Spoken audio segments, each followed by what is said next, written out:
అలాంటి ప్రాజెక్ట్ అయితే 2014-19కి 72% మనం పూర్తి చేశాం. అయితే నేను డీటెయిల్స్ కి ఈరోజు పోవడం లేదు, మెరిట్స్ మళ్ళీ మాట్లాడతాను. కానీ బాధ అంతా ఏంటంటే ఆ డేట్స్ కూడా మీకు మళ్ళీ ఇస్తాను నేను, మీరు కూడా స్టడీ చేయాలి. ఈ రాష్ట్రంలో ప్రతి ఒక్కరు కూడా అర్థం చేసుకోవాల్సిన అవసరం ఉంది. ఒక వ్యక్తి రాజకీయాలకి ఉండదగ్గ వ్యక్తి కాని వ్యక్తి రాజకీయాల్లోకి వచ్చి రాష్ట్రానికి ఒక శాపంగా మారి, ఎందుకు నేను ఈ మాట వాడుతున్నానంటే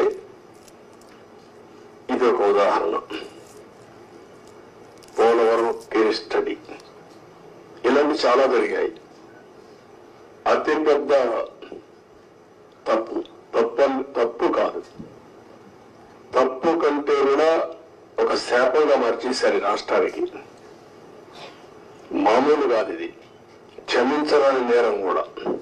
ఒక చిన్న తప్పు చేసేదో అనుకుంటాం, అలాంటి పెద్ద ఇది చేసి డయాఫామ్ వాల్. ఇక్కడుండే ప్రెస్ లో మీరు చాలా మంది ఉంటారు. నేను దగ్గర 30 సార్లు వచ్చే 31సారి ఈ ప్రాజెక్ట్ కి.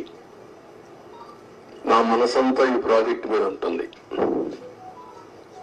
అందరికంటే ఎక్కువ బాధపడే వ్యక్తిని నేనే. నా కష్టాన్ని బూడిదలో పోసిన పన్నీరుగా చేశారు. ఎందుకు ఈ మాట వాడుతున్నారంటే పండగ రోజు కూడా నాగపూర్కి వెళ్ళి,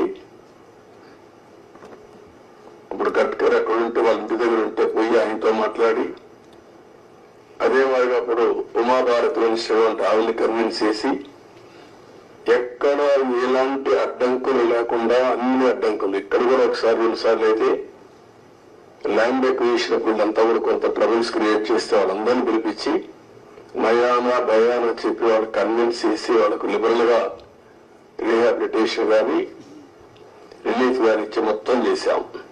వీళ్ళు చేసిన పని మీరు చూస్తే ప్రభుత్వం వస్తానే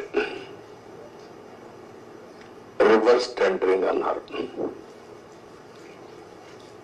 వచ్చిన వెంటనే అదే రోజు, ఒక మాటలో చెప్పాలంటే సేమ్ డే ఏజెన్సీని మార్చేస్తామని చెప్పి స్టేట్మెంట్ ఇచ్చారు. 4-5 రోజుల్లో ఇక్కడి నుంచి ఏజెన్సీని వైండప్ చేసి బయట పంపించారు. ఉండే స్టాఫ్ అంతా మార్చేశారు.